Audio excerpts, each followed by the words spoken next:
In the last session, we have learned how to create a new tenant. Now let me create the application profile under that ACI automation tenant. So I will use the same script and will just add a new variable for application profile. It is app is equal to application profile, and I'm giving here the application profile name, that is AP_ACI auto,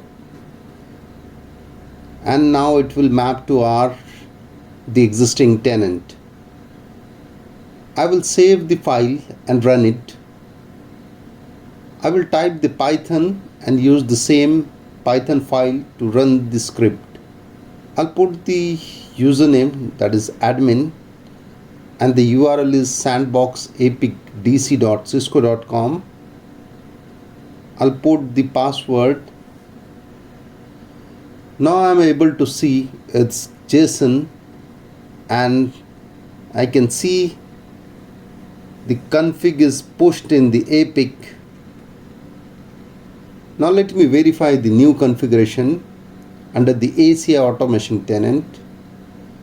I'll open the tenant, and now I'll be able to see new application profile has been created.